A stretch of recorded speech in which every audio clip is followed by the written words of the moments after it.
మీ ఎలాంటి వ్యాపార ప్రకటనలకైనా వెంటనే మా ఛానల్ సంప్రదించండి. ప్రస్తుతం మనతో పాటు ప్రముఖ ఆధ్యాత్మికవేత్త ఆస్ట్రోన్యూమరాలజర్ జయప్రద గారు మనతో ఉన్నారు. సో 2026 మేషరాశి వారి పరిస్థితి ఏ విధంగా ఉండబోతుందో మేడం మాటలోనే అడిగి తెలుసుకుందాం. నమస్కారం మేడం. నమస్తే అమ్మా, శ్రీమాత్రే నమః. 2025 చాలా త్వరగా గడిచిపోయింది. 2026 ఓవరాల్గా మేషరాశి వారి పరిస్థితి ఏ విధంగా మనం ఎక్స్పెక్ట్ చేయొచ్చు అంటారు? సంవత్సరం మొత్తం కూడా ఎటువంటి జాగ్రత్తలు పరిహారాలు తీసుకోవాలంటారు? తప్పకుండా. అంటే ఏంటంటే నూతన సంవత్సరం అనేది మనం అందరికీ అలవాటు అయిపోయి చూసుకోవాలనుకున్నాం. మనకు తెలుగు వాళ్ళకి అందరికీ కూడా నూతన సంవత్సరం అంటే ఉగాది. ఉగాది నుంచి ఏ విషయమైనా ప్రారంభం అయితే చాలా చాలా విశేషాలు తెలుస్తుంటాయి. ఉగాది రోజే వినడం అనేది అది మన పురాణాల్లో మన పెద్దవాళ్ళు కూడా రాసింది ఏంటంటే ఉగాది రోజు ఏ కష్టమైనా మీకు ఉన్న ఒకవేళ రాశికి వాళ్ళు చెప్పడం వల్ల ఆ కష్టం పోయే అవకాశం ఉంటుంది, అది తొలగే అవకాశం ఉంటుందని చెప్తారు. అయితే ఇప్పుడు మన అందరికీ ఏంటంటే ఈ ఇయర్ మారగానే ఇదేదో జనవరి నుంచి తెలుసుకోవాలి ఈ ఫలితాలు అని చెప్పి ఒక కుతూహలం ఉంది కదా, దానివల్ల మేము ఇవాళ చెప్తున్నాం. కానీ అయితే ఫలితాలు అని తెలుసుకోవాలనుకుంటే ఉగాది నుంచి. అయితే ఇప్పుడు జనవరి నుంచి డిసెంబర్ దాకా మనకి ఏ గ్రహాల మార్పులు దానివల్ల వచ్చే ఇబ్బందులు ఏవైతే మనం ఉన్నాయి చేసుకున్నాం అని చెప్పుకుందాం కరెక్ట్గా. దీన్ని మనం ఎంతవరకు చెప్పుకోవాలంటే ఎవరు ఎలా జాగ్రత్తగా తీసుకోవాలనే విషయం అని చెప్పాలి.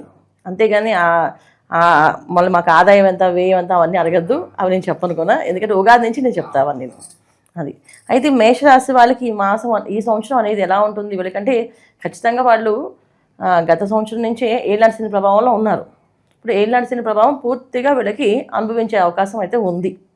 ఈ ఏలినాటి శని ప్రభావాన్ని అనుభవించడం అనేది మామూలు విషయం అయితే కాదు. ఎందుకంటే ఒక స్ట్రిక్ట్ ఆఫీసర్ మన ఇంట్లో కూర్చుంటే ఎలా అన్నీ ప్రతిదీ పర్టికులర్ పట్టుకుని చూస్తూ ఉంటాము. అంటే ఒక ఆఫీసర్ కానీ ఒక బాస్ కానీ మన ఇంటికి వచ్చారంటే ఎలా ఉంటుంది మన పరిస్థితి? సో వాళ్ళ ముందు మనం ఎంత ఫ్రీగా ఉండగలం? అసలు ఉండలేం కదా. ఇలాంటి పరిస్థితి మేషరాశి వాళ్ళకి ఈ సంవత్సరం అంతా ఉంటుంది. దీన్ని తప్పించుకోవడం అనేది కొంచెం కష్టకాలమే.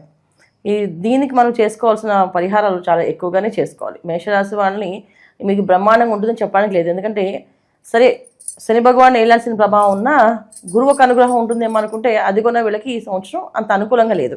ఎందుకంటే తృతీయ స్థానంలో ఇప్పుడు మిథున రాశిలో గురువు, తర్వాత అతిచార యోగంతో కర్కాటక రాశికి వెళ్తున్నారు. అంటే ఏంటంటే వీళ్ళకి తృతీయ స్థానం అండ్ చతుర్థ స్థానం రెండు స్థానాల్లో కూడా పెద్దగా వీళ్ళకి యోగించే అవకాశం గురువు లేదు.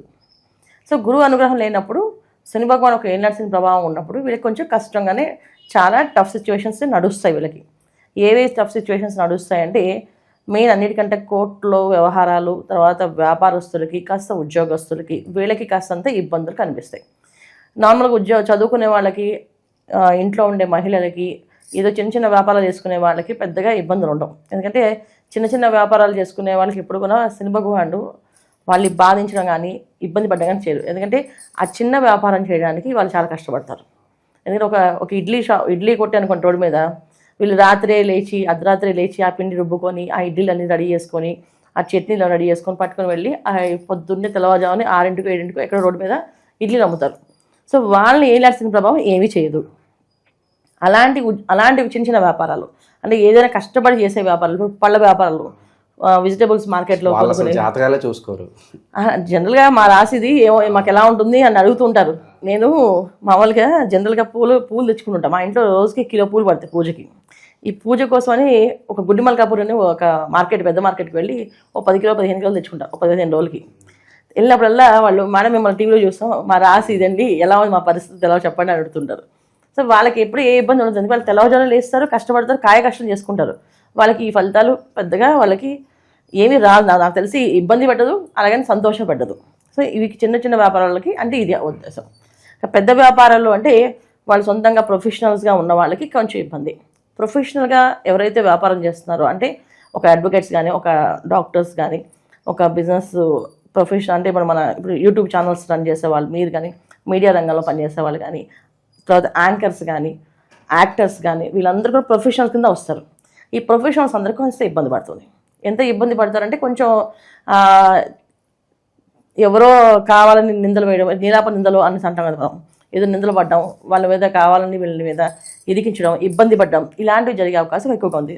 అందుకే ఏంటంటే వీళ్ళు జాగ్రత్త తీసుకోవాల్సిన విషయం ఏంటంటే ఖచ్చితంగా ఏ విషయమైనా ఏ సమాచారమైనా పూర్తిగా తెలుసుకోకుండా మాట్లాడకుండా ఉండడం. ఎందుకంటే అస్సలు మేషరాశి వాళ్ళు జనరల్గా ఏంటంటే ఏ విషయంలో అగ్రెసివ్గా తీసేసుకుంటారు. అంటే ఇది మమ్మల్ని అన్నారా మేము ఒప్పుకోని చెప్పి మనం వెంటనే అంటారు. కానీ అక్కడ జరిగింది ఏంటో యథార్థం తెలుసుకోకుండా ముందు అడుగు వేయకూడదు వీళ్ళు. ఈ యథార్థం తెలుసుకోకుండా అడుగు వేస్తే మాత్రం చాలా ఇబ్బంది పడుతుంది, అది వీళ్ళకే ఎఫెక్ట్ అవుతుంది అన్నమాట. అందుకని మేషరాశి వాళ్ళు తీసుకోవాల్సిన జాగ్రత్తలు ఇవి. ఇంకా వీళ్ళు ఈ జనవరి, ఫిబ్రవరి, మార్చ్, ఏప్రిల్లో కాస్తంత ఇబ్బందులే ఉంటాయి వీళ్ళకి, ఎందుకంటే గురువు అతిచారంలో ఉంటారు కనుక. దీనివల్ల తర్వాత గ్రహాలకున్న కూటమి ఉంది, 4-5 గ్రహాలు ఒక్కొక్కసారి మనకి మకర రాశిలో, తర్వాత మీనరాశిలో ఈ కూటమి ఏర్పడుతున్నాయి. అంటే వీళ్ళకి లాభస్థానం, దశమస్థానం, తర్వాత వ్యయస్థానంలో ఈ కూటములు ఏర్పడుతుంటాయి. దానివల్ల కాస్తంత ఇబ్బందులు ఇంకొంచెం ఎక్కువగా ఉంటాయి. ఎటువంటి ఇబ్బంది ఉంటే డబ్బులు రాకపోవడం, వచ్చిన డబ్బులు నిలబడకపోవడం, ఏదైనా వ్యాపారం మొదలు పెడుతుంటే ఆ వ్యాపారం మొదలు అవ్వకపోవడం, మొదలుపెట్టిన వ్యాపారం సాగకపోవడం, ఇలాంటివన్నీ కూడా ఇబ్బందులు జరుగుతుంటాయి. దీన్ని మనం జన్మజాతకాన్ని చూసుకొని ఇప్పుడు దశ అంతదశ ఏం నడుస్తుంది, గోచారీత్యా ఈ ఫలితాలు. కానీ పర్సనల్ జాతకంలో యోగం బాగుంది, దశ బాగుంది, ఖచ్చితంగా ఈ చేసుకోవచ్చు, ఈ సంవత్సరం చేసుకోవచ్చు.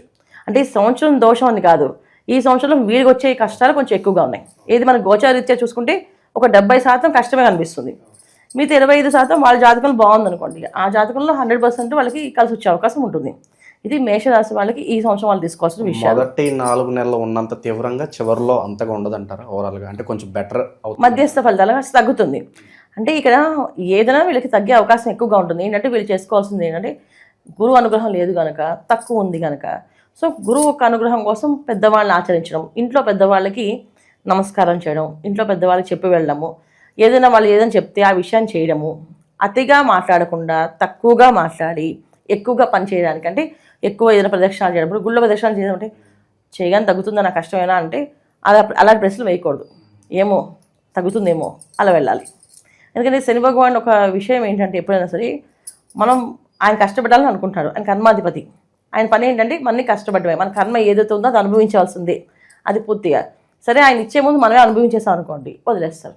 ఎలాంటి విషయాలు తీసుకోవాలి అంటే పొద్దున్నే బాగా అంటే బ్రేక్ఫాస్ట్ టైం తినేవాళ్ళని అనుకోండి, ఆ టైం నందు వదిలేయాలి, ఆ టైం తినడం మానేయాలి.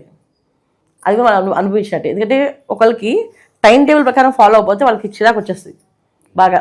అదే నేను ఇంత డిసిప్లిన్ పర్సన్ని, నాకు ఇంత పర్టికులర్గా కావాలని, నేను ఈ పర్టికులర్స్ ఏం లేకపోతే నేను భరించలేను, నేను ఉండలేను అనుకుంటాను. అలాంటిది ఒక రోజు స్కిప్ చేసేయాలి. అది ఏ రోజు? శనివారం ఆ టైం టేబులే ఫాలో అవ్వకుండా ఎప్పుడో సాయంత్రానికో మధ్యాహ్నానికో ఎప్పుడు ఆకలి వేస్తే అప్పుడు తిందాం అని చెప్పి ఆ టైం టేబుల్ పక్కన పడేయాలి. అప్పుడు కూడా వస్తే వీళ్ళకి మంచి ఫలితం వస్తుంది. ఇంకా గుళ్ళో ప్రదక్షిణాలు ఎక్కువగా, ఏ గుడికి వెళ్ళినా ప్రదక్షిణాలు చేయాలి.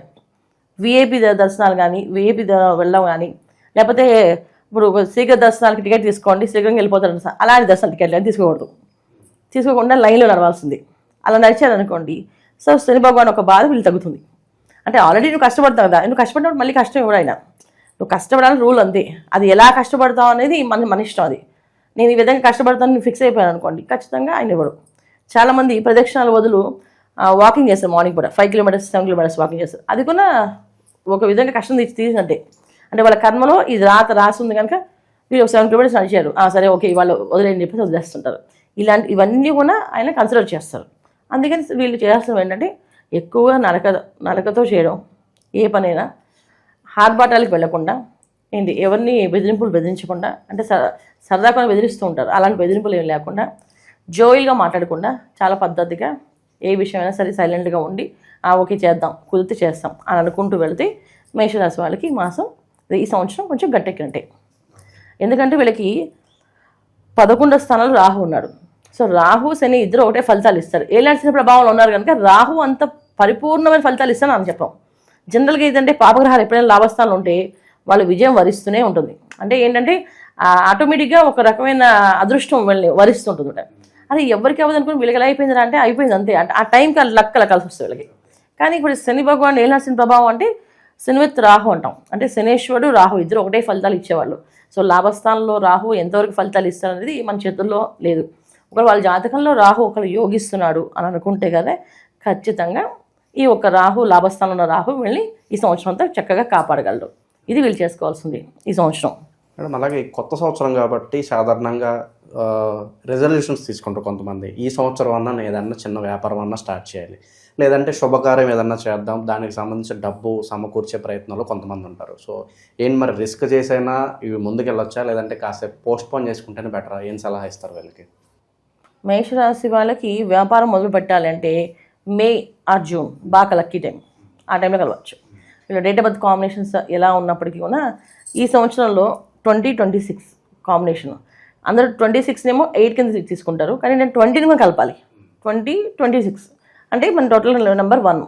సో ఈ 1 నెంబర్ కాంబినేషన్ వాళ్ళకి ఇప్పుడు 5 నెల అంటే ఏంటి, మనకి మే మాసం 1 and 5 కాంబినేషన్. అంటే ఏంటంటే వ్యాపారము, ఆ తర్వాత లీడర్షిప్ క్వాలిటీస్. అంటే ఒక వ్యాపారం చేయాలంటే దాని తగ్గ మన దగ్గర అడ్మిన్స్ కరెక్ట్గా ఉండాలి, అంటే ప్రతిదీ ఇలా చేయగలను, ఇలా పర్టికులర్గా చేయగలని చెప్పేసి. తర్వాత ఇంకో జూన్ ఎందుకంటే 6వ నెల. 6వ నెల అంటే మన శుక్రుడు అధిపతి. అంటే ఏంటి, శుక్రుడు భోగభాగ్యాలు మనకి ఇచ్చే ఆయన. సో ఏది కావాలన్నా ఇవాళ మనం ఏదైనా ఇంత పాటి సుఖం అనుభవించాలన్నా శుక్రుడు ఒక అనుగ్రహం కావాలి. అంటే జస్ట్ ఒక చల్లగా కూర్చోవాలనుకున్నా శుక్రుడు ఒక అనుగ్రహం ఉంటేనే ఆ కరెంటు ఏసీ పాస్ అవుతుంది, లేకపోతే ఆ ఏసీ కరెంట్ కూడా కట్ అయిపోతుంది. సో ఇలాంటి విషయాల్లో వీళ్ళకి మేషరాశి వాళ్ళకి బాగా కలిసి వచ్చే మాసాల్లో ప్రారంభం చేయాలనుకుంటే మే జూన్లో చేయాలి. చేస్తే వీళ్ళు బాగా కలిసి వస్తుంది. మేడం, అలాగే ఇంకా విశేషంగా కలిసి రావాలి, ఏళ్ళనాటి శని ప్రభావం కాస్త తగ్గాలంటే సంవత్సరం మొత్తం కూడా ఎటువంటి పరిహారాలు ఆచరిస్తే బాగుంటుందంటారు వీళ్ళు? నిత్యం వీళ్ళు హనుమాన్ చాలీసా ఖచ్చితంగా చదవాలి. ప్రతిరోజు హనుమాన్ చాలీసా 11 సార్లు పారాయణ చేసి ఆంజనేయ ప్రదర్శనాలు చేసుకుని బయటకు వెళ్తే అన్ని పనులు విజయం వరిస్తుంది. అంటే ఏళ్ళనాటి శని ప్రభావం వీళ్ళని అప్పుడు ఇబ్బందిగా పెట్టదు. 11 సార్లు హనుమాన్ చాలీసా చదవగలిగితే. లేదు చదవలేదండి, ఒకసారి హనుమాన్ చాలీసా చదవండి, ప్రదక్షిణాలు చేయండి. ప్రతి మంగళవారం ఈ సంవత్సరం అంతా ప్రతి మంగళవారం ఆంజనేయ గుడికి వెళ్ళడము, వడమాల కానీ అప్పాలమాల కానీ లేదా ఆకు పూజ కానీ ఏదో ఒక పూజ విశేషంగా చేయించాం ప్రతి మాసం. తర్వాత ఈ సంవత్సరం వచ్చే శని త్రయోదశులు అన్నీ కూడా వీళ్ళు శని భగవానికి తైలాభిషేకం చేయించాలి ఖచ్చితంగా. తర్వాత వీళ్ళు దర్శించుకోవాల క్షేత్రం ఈ సంవత్సరం అంతా ఏంటంటే అరుణాచల క్షేత్రాన్ని దర్శించుకోవాలి. సో అరుణాచల క్షేత్రానికి వెళ్ళడం, అక్కడ గిరి ప్రదక్షిణ చేయడం వల్ల వీళ్ళకి చాలా విధంగా అనుభవం, అంటే వాళ్ళకి ఎటువంటి ఆర్థిక ఇబ్బంది ఉన్నా సరే బయటపడే అవకాశం ఉంటుంది ఇది చేయడం. హోప్ఫుల్లీ 2026 ఈ రాశి వాళ్ళందరికీ కూడా విశేషంగా కలిసి రావాలని చెప్పి మనస్ఫూర్తి కోరుకున్నాం. ధన్యవాదాలు. నమస్తే అండి. శ్రీమాత్రే నమః.